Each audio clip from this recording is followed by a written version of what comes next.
అదే RTV app వార్తల్ని క్షణాల్లో చదివే అవకాశం ఉంటుంది. ఒక న్యూస్ పేపర్, ఒక టెలివిజన్ ఛానల్ మీ చేతుల్లో ఎప్పుడూ ఉంటాయి. రహమతుల్లాహి బర్కాతుహు. సోదరులారా, భారతదేశం అనేది మా అందరి జన్మభూమి. ఈ భారతదేశంలో ప్రతి ఒక్కరికి కూడా సమాన హక్కును భారత రాజ్యాంగం మాకు ఇచ్చి ఉంది.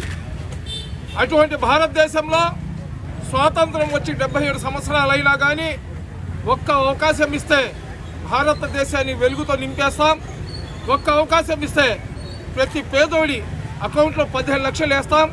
ఒక్క అవకాశం ఇస్తే ప్రతి సంవత్సరం 2 కోట్ల మందికి ఉద్యోగాలు ఇస్తాం.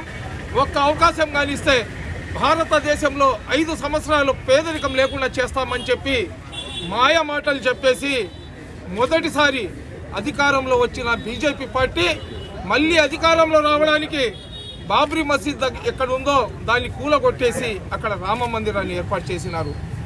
ఆ రోజు కూడా ముస్లింలు ఎవరు కూడా మనసుకు బాధ చెందలేదు. ఎందుకంటే ఈ హిందూ ముస్లింల మధ్య మందిర్ మస్జిద్ అనే పేరుతో ఎన్ని రోజులు గొడవలు కావాలా? అల్లా అందరికీ మంచి హిదాయత్ ఇస్తాడు. అల్లా అందరి మనసులను మారుస్తాడు. అదేవిధంగా ఇస్లాం ధర్మం సర్వమత సమానత్వం, పరమత సహనం అనే ఆలోచనతో మేమందరం కూడా సహనంగా మౌనం పాటించినాం. దాని తర్వాత 3 తలాక్ బిల్ తీసుకొని వచ్చినారు, 370 ఆర్టికల్ తీసుకొని వచ్చినారు. మళ్ళీ దాని తర్వాత ఏదైతే uniform civil code, NRC, CIA, NPR అనే నల్ల చట్టాలను తీసుకొని వచ్చినారు. ప్రతి సందర్భంలో ప్రతి సమయంలో కూడా ముస్లింలు రాజకీయ నాయకులు కాకుండా సామాన్య ముస్లింలు, అదేవిధంగా సెక్యులర్ హిందూ సోదరులు కలిసి ఈ బీజేపీ కుట్రలను పట్టుకుంటూ వస్తున్నాం. అయితే ఇప్పుడు చాలా పెద్ద కుట్ర చేస్తున్నాడు. ఏదైతే వక్ఫ్ బోర్డు ఉందో వక్ఫ్ బోర్డుని బైతుల్ మాల్ అంటారు.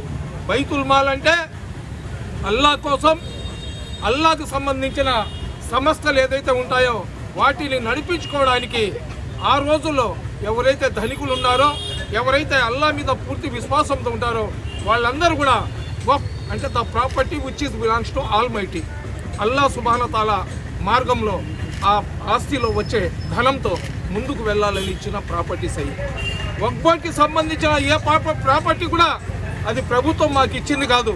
కొంతమంది హిందూ సోదరులకు రెచ్చగొట్టడానికి ఈ బీజేపీ ఆర్ఎస్ఎస్కి చెందిన వాట్సాప్ యూనివర్సిటీలలో రైల్వేస్ తర్వాత ఇంకొక దాని తర్వాత వక్ఫ్ బోర్డుకు 9,70,000 ఎకరాల భూమి భారతదేశంలో ఉందంటున్నారు.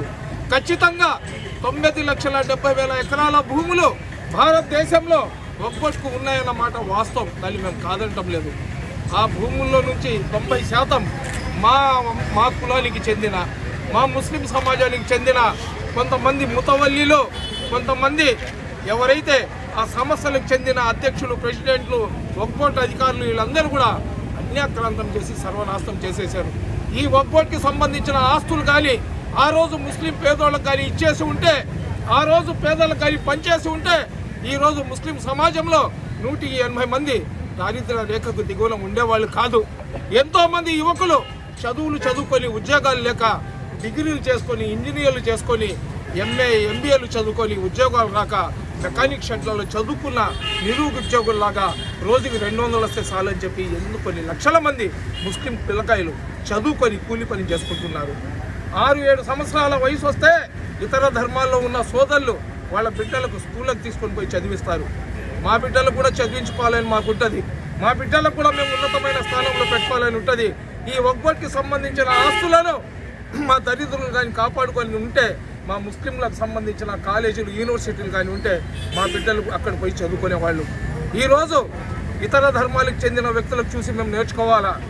ఏ విధంగా మీకు రాజులు, ఆ తర్వాత ధనికులు మీ దేవస్థానాలకు మాన్యాలు, భూములు ఇచ్చినారో అదేవిధంగా వక్ఫ్ బోర్డుకి కూడా మాలో ఉన్న ధనికులు, మాలో ఉన్న రాజులు ఆ రోజులు ఇచ్చిన భూములు ఇవి.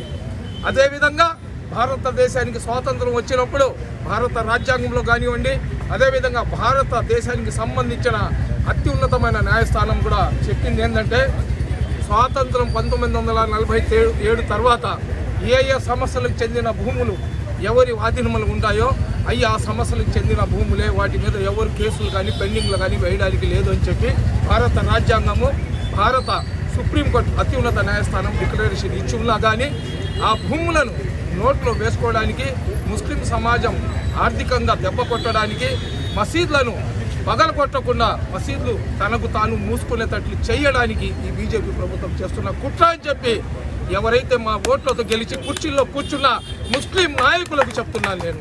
ఎందుకంటే మీరు తెలుగుదేశం పార్టీలో ఉంటే మీకు చంద్రబాబు నాయుడు ప్రవక్త కాలేడు, మీరు వైఎస్ఆర్సీపీ పార్టీలో ఉంటే మీకు జగన్మోహన్ రెడ్డి ప్రవక్త కాలేడు, లేదా ఏ పార్టీలో ఉన్నా కానీ ఆ పార్టీ నాయకుడు మీకు ప్రవక్త కాలేడు. కానీ మీ నాయకులకు ఎవరైనా ఏదైనా చెప్తే అన్నాలు భార్య బిడ్డలను వదిలేసి ఉదయం 6 గంటల నుంచి రోడ్ల మీద నిద్రపోయి ఉంటారు. అల్లాకు సంబంధించిన ఆస్తి మీరు చచ్చిపోయినా, నేను చచ్చిపోయినా, ఎవరు చచ్చిపోయినా కల్మా చదివిన వ్యక్తి వెళ్లాల్సింది అదే ఖబరస్థాన్కి. ఆ ఖబరస్థానాన్ని కూడా ఆక్రమించుకునే ప్రయత్నం బీజేపీ ప్రభుత్వం చేస్తుంది.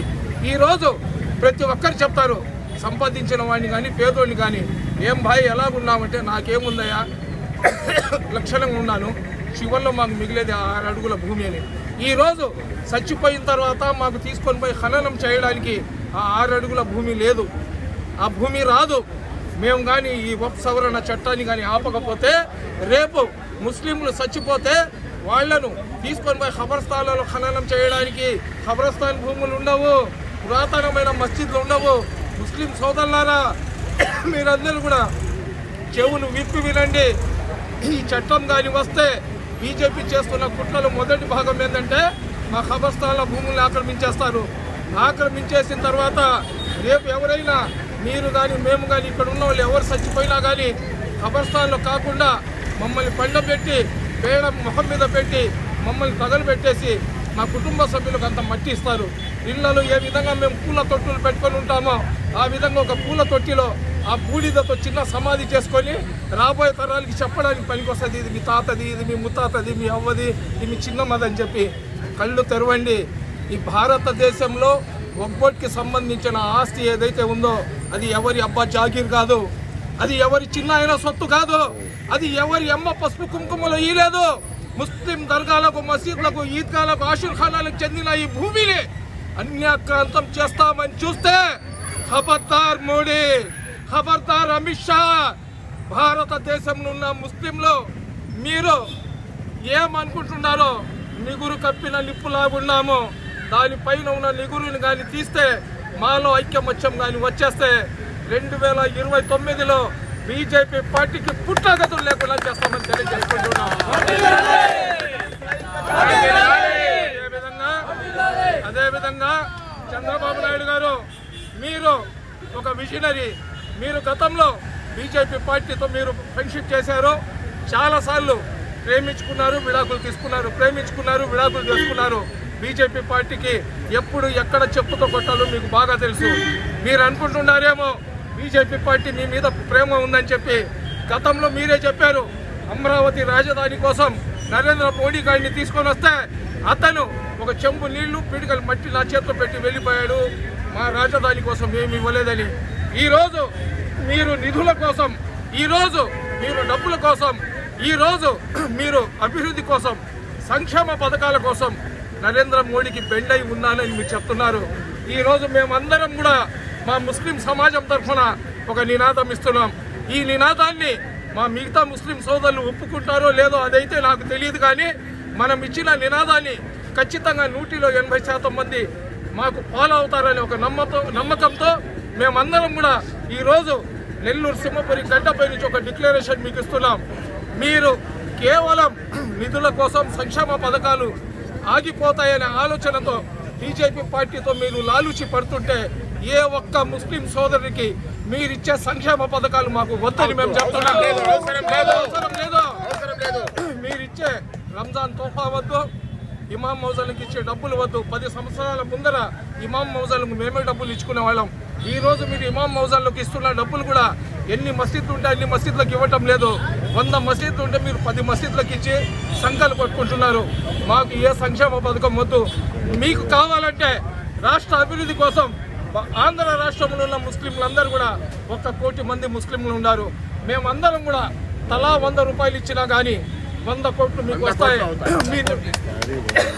మీ రాజధాని నిర్మాణం కోసం అవసరం పడితే ప్రతి ముస్లిం సోదరుడు మీ ఖజానాకు 100 రూపాయల లెక్కన మేము ఇస్తాము. కానీ మా షరతు ఒకటే, కేంద్రంలో ఉన్న బీజేపీ పార్టీతో మీరు మద్దతు ఉపసంహరించుకొని బీజేపీ పార్టీకి ప్రతిపక్షంలో కూర్చోబెట్టండి.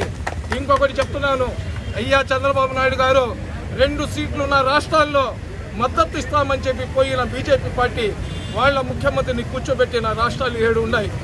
మహారాష్ట్రలో ఏం చేశారు, మిజోరాం, సిక్కింలో ఏం చేశారు, అదేవిధంగా చాలా రాష్ట్రాల్లో ఊరికే పెద్ద మెజార్టీ ఉన్న పార్టీలో ఉన్న ఎమ్మెల్యేలను తీసుకొని పార్టీలను ఫిరాయించి ఆ రాష్ట్రాలను నాశనం చేశారు. మీరు అనుకుంటున్నారేమో బీజేపీ వాళ్ళు మీ మీద ప్రేమతో మిమ్మల్ని రక్షించడానికి మీకు మద్దతు ఇచ్చారని. ఏం లేదు. ఆంధ్ర రాష్ట్రంలో బీజేపీ పార్టీ వాళ్ళు కన్ను వేసి ఉన్నారు. ఖచ్చితంగా 1 సంవత్సరం 2 సంవత్సరాల లోపల మీ ప్రభుత్వాన్ని కూడా మీ ఎమ్మెల్యేలను కొనుక్కొనేవో భయపెట్టావు, బ్లాక్మెయిల్ చేసావు, మిమ్మల్ని కూలదోసి వాళ్ళు ఆ కుర్చీ మీద కూర్చునే ప్రయత్నం జరుగుతుందన్న సంగతి మీకు కూడా తెలుసు. కానీ మీరు ఎప్పుడో కూల కొట్టిన తర్వాత రోడ్డు మీద వచ్చే బదులు ఇప్పుడే మీరు బీజేపీ పార్టీని చెప్పుతో కొట్టి మూలలు కూర్చోబెట్టండి. మీరు ఎన్నికల్లో గతంలో జగన్మోహన్ రెడ్డి గారు ఎన్ఆర్సీ, సిఏఏ, ఎన్పిఆర్లకు బీజేపీకి మద్దతు ఇచ్చారనే ఒకే ఒక కారణం చేత ఈరోజు మీకు ఇన్ని సీట్లు అధికారంలో రావడానికి ఉపయోగపడినాయి. ఎందుకంటే 75 నుంచి 100 నియోజకవర్గాల్లో గెలుపు ఓటములను నిర్ధారించే శక్తి ముస్లిం ఓటర్లకు ఉంది. అటువంటి శక్తి ఉన్న ముస్లిం సోదరులకు మీరు దూరం చేసుకుంటున్నారు. మీ ఆలోచన ఏంది, మీ కొడుకును ముఖ్యమంత్రి చేయాలని. ఒక డాక్టర్ వాళ్ళ కొడుకును కూడా డాక్టర్ చేయాలనుకుంటాడు, ఒక యాక్టర్ వాళ్ళ కొడుకును కూడా యాక్టర్ చేయాలనుకుంటాడు, ఒక నాయకుడు వాళ్ళ కొడుకును కూడా నాయకుడు చేయాలనుకుంటారు. నాకు అనిపిస్తుంది మీకున్న ఒకే ఒక కొడుకు, అతని రాజకీయ భవిష్యత్తును మీరెందుకు సర్వనాశనం చేస్తున్నారో నాకు అర్థం కావటం లేదు. ఒక మెజారిటీ కమ్యూనిటీ ఒకే విధంగా ఒక్కసారి ముస్లింలు అనుకుంటే ఫలానా పార్టీకి ఓటు వేయాలని 1,00,000 కోట్లు పెట్టినా కానీ ముస్లింల మనసును మార్చలేరు, ఆ పార్టీకి ఓటు వేస్తారు. ఇంకా రాబోయే రోజుల్లో మీ కొడుకును ముఖ్యమంత్రి చేయాలని ఏదైతే ఆలోచన మీకుందో ఆ ఆలోచన సజీవంగా ఉండాలంటే మీరు బీజేపీతో మద్దతును ఉపసంహరించుకోవాలా. అలాగ చెయ్యకపోతే ఏదైతే లోకేష్ బాబు ముఖ్యమంత్రి అవ్వాలనే కళ మీకుందో ఆ కళలాగానే మిగిలిపోద్ది. మీ కొడుకు భవిష్యత్తు మీకు కావాలన్నా, మీ విజన్ ముందుకు వెళ్ళాలన్నా మీరు మైనార్టీలకు, ముస్లింలకు అండగా ఉండండి. మీరు ప్రతి మీటింగ్లో, ప్రతి బహిరంగ సభలో మీరు చెప్పారు ముస్లింలకు మేము అండగా ఉంటాము, మేము బీజేపీతో కలిసి ఉన్నా కానీ బీజేపీ వాళ్లకు ముస్లిం వ్యతిరేక చట్టాలు ఎక్కడ సపోర్ట్ చేయమని మీరు ఇచ్చిన మాట మీద మీరు నిలబడండి. ఆ విధంగా చేయకపోతే మడుగు 2029 ఎక్కువ రోజులు లేదు, 2029 ఎక్కువ రోజులు లేదు, 2029 మాటల్లో వచ్చేస్తుంది ఆ రోజు. ఇప్పుడు మీరు చెప్తున్నారు జగన్మోహన్ రెడ్డికి 11 సీట్లు ఉన్నాయని చెప్పి, ఆ విధంగా మీరు బీజేపీ సంఖ నాకుతూ బీజేపీ ఒళ్ళో కూర్చొని బీజేపీకి ముద్దులు పెట్టుకుంటూ తిరుగుతుంటే మళ్ళీ ఎలక్షన్లలో వాళ్ళకైనా 11 వచ్చినాయి, మీకు 0.5 అంటే 5 సీట్లు వస్తాయని గుర్తు పెట్టుకోండి. 0.5 చేసేస్తారు ఏ రాజకీయ పార్టీ అయినా కానీ. ఇక్కడ కేవలం ముస్లింలు పోరాటం చేస్తున్నారని మీరు అనుకోబాకండి. ఈ రాష్ట్రంలో, ఈ దేశంలో ఉన్న కొన్ని లక్షల కోట్ల మంది హిందూ సెక్యులర్ సోదరులు మాకు అండగున్నారు. ఉద్యోగాలు ఇవ్వటం లేదు, తినడానికి తిండి లేదు, దేశం అభివృద్ధి కాలేదు, ఆడవాళ్లకు బట్టలు ఇప్పి కొడుతున్నారు, తిరణాలలో మనుషులు చచ్చిపోతున్నారు, రేపులు చేసేస్తున్నారు, డాక్టర్లకు రక్షణ లేదు, విద్యార్థులకు రక్షణ లేదు, గోవుకున్న రక్షణ మహిళలకు లేకుండా దేశం నాశనం అయిపోతుంటే వాటిపై నుంచి యువతరాన్ని మళ్లించడానికి, దేశ ప్రజలను కొల్లగొట్టడానికి బీజేపీ వాళ్ళు ఆడుతున్న 0.5 హొజ్జ బూటకపు డ్రామాల్లో వక్ఫ్ సవరణ బిల్లు అనేది ఒకటి.